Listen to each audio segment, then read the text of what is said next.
So for the past 20 years, I've been helping Malaysians and other Southeast Asians to speak better English.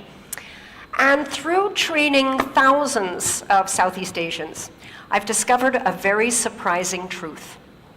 I've discovered that how well somebody communicates in English actually has very little to do with their English level. It has a lot to do with their attitude towards English.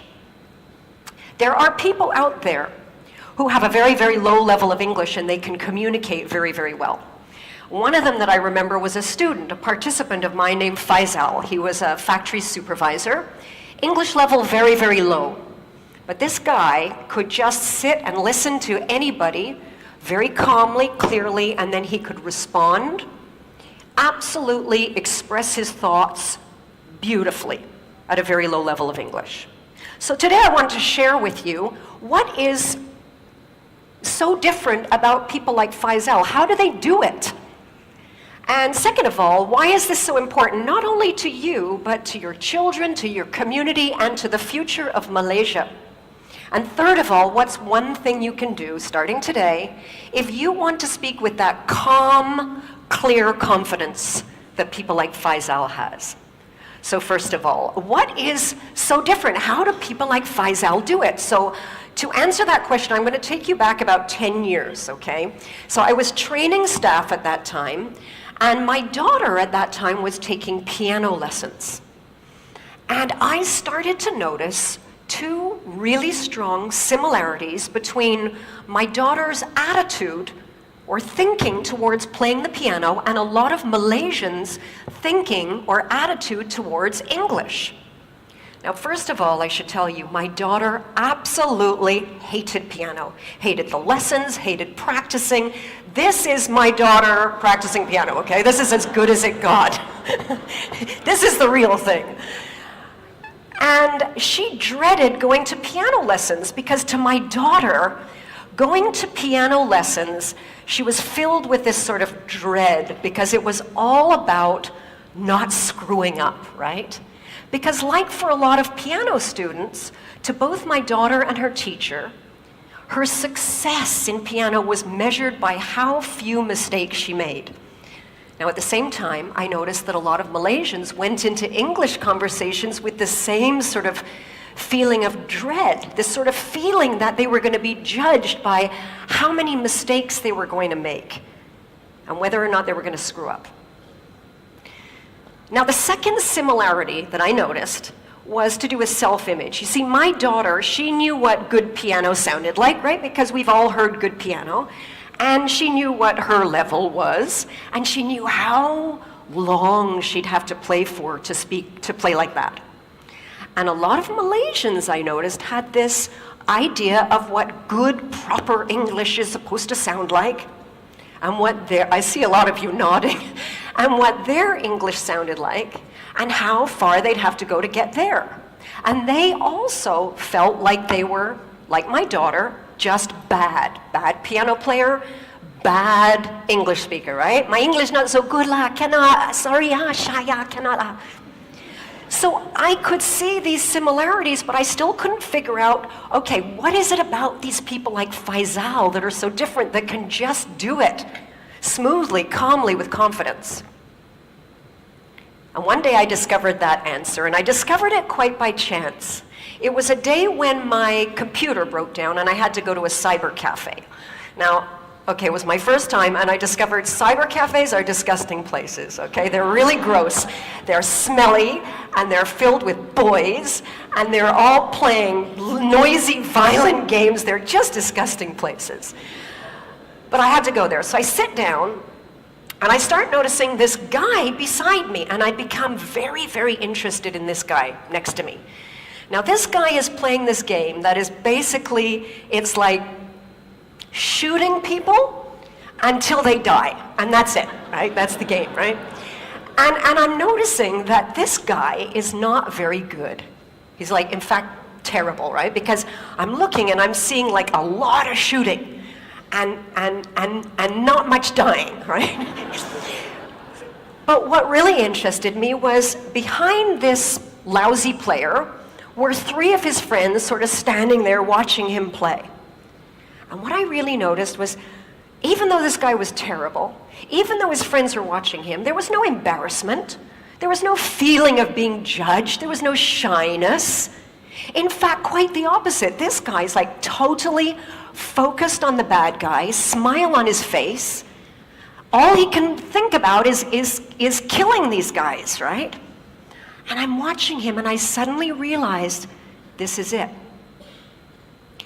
This is the same attitude that people like Faisal have when they speak English. Just like this guy, when Faisal goes into an English conversation, he doesn't feel judged. He's entirely focused on the person that he's speaking to and the result he wants to get. He's got no self-awareness, no thoughts about his own mistakes. Now, I want to share with you a real, true example to paint a picture of somebody who speaks English like they're playing piano and someone who speaks English like they're playing a computer game. And this is a true story. Happened to me. A while ago, I was in a pharmacy. I had to buy Omega. My doctor said I should get Omega. And I go to the shelf, there's tons of Omega. There's Omega that's high in DHA, Omega that's high in EPA, and I don't know which one to buy. Now, the sales rep happened to be there, and I saw she was like this well-dressed professional woman. I walk over to her, and I see this look as she sees me, this sort of, it's a look I recognize very well. Her eyes go all wide. It's sort of that panic, oh my God, I gotta speak to a native speaker, and she's gonna judge me and notice my mistakes. I go up to her, and I explain my situation, which Omega do I get?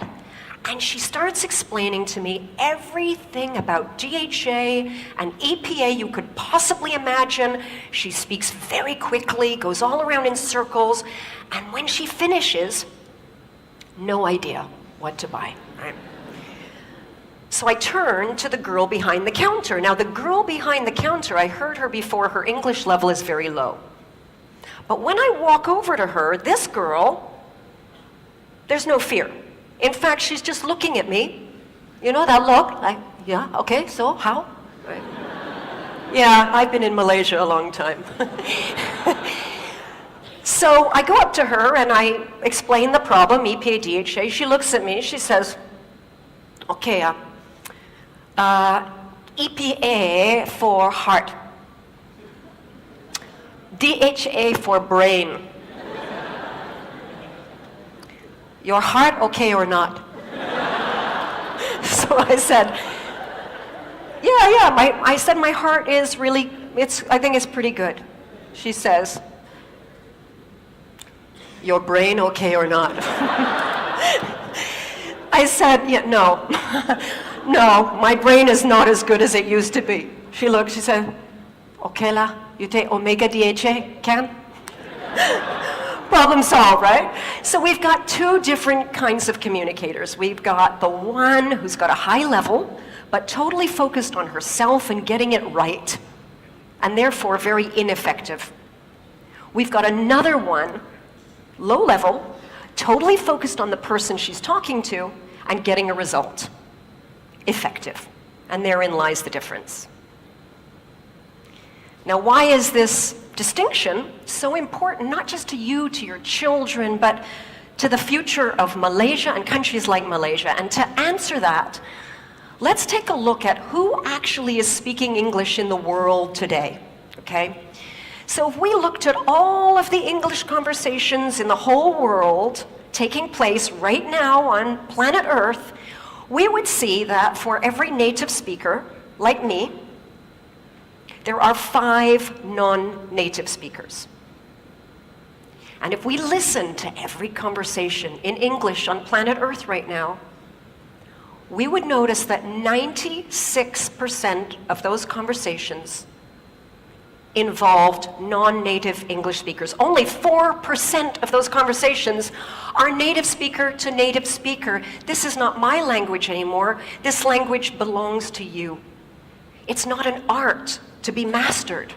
It's just a tool to use to get a result.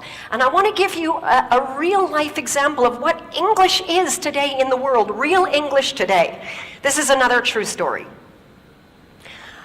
I was at a barbecue a little while ago. This was a barbecue for engineers from all over the world. And they were making hot dogs. Now, some of the hot dogs were regular hot dogs, and some were these cheese hot dogs, you know, with the cheese in the middle. French engineer is cooking the hot dogs, and he turns to this Korean engineer and he says, would you like a hot dog? And the Korean guy says, yes, please. He says, do you want the cheese? And the Korean guy looks around at the table. He says, I no see cheese. French guy says, the hot dog contains the cheese. Korean guy doesn't understand him, right? So the French engineer tries again. The hot dog is making from with the cheese. Korean guy still doesn't understand. He tries again. He says, the hot dog is coming from. No, the cheese is coming from the hot dog. Korean guy cannot understand. Now this Japanese engineer who's been listening to this conversation turns to the Korean engineer and he says, cheese integrator.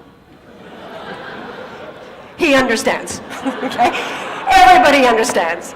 So this is what English is today. It's just a tool to play around with to get a result, like a computer game.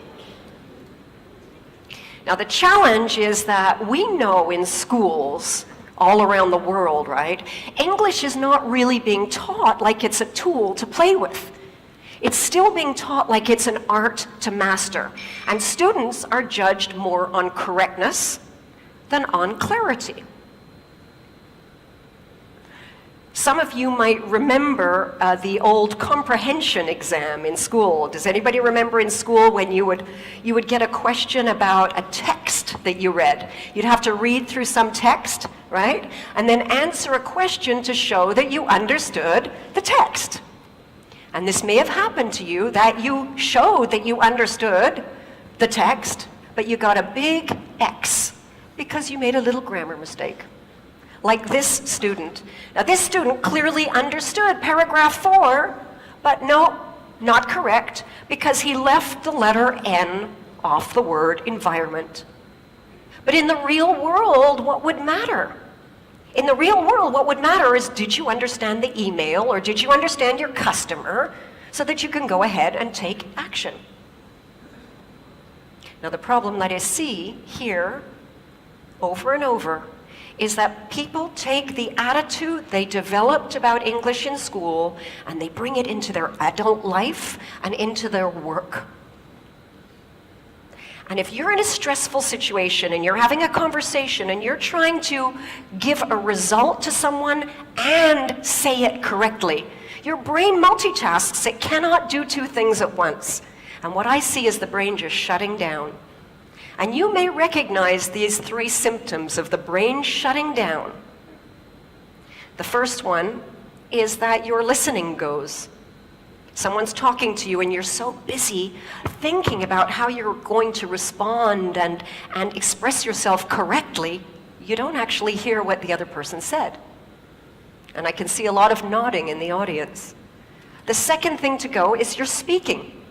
Your mind sort of shuts down and that vocabulary you do know just disappears and the words don't come out. The third thing to go is your confidence. And the worst thing about this is you may only be confident because you cannot express yourself clearly, but to the person talking to you, they may misunderstand this as a lack of confidence in your ability to do the job, to perform. So if you want to speak English like Faisal with that great confidence, here's the one thing that you can do. When you speak, don't focus on yourself. Focus on the other person and the result you want to achieve. Imagine a next generation of Malaysians, all with that wonderful confidence in communication that Faisal has at any level of English.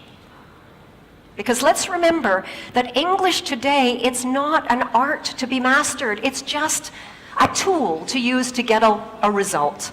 And that tool belongs to you. Thank you.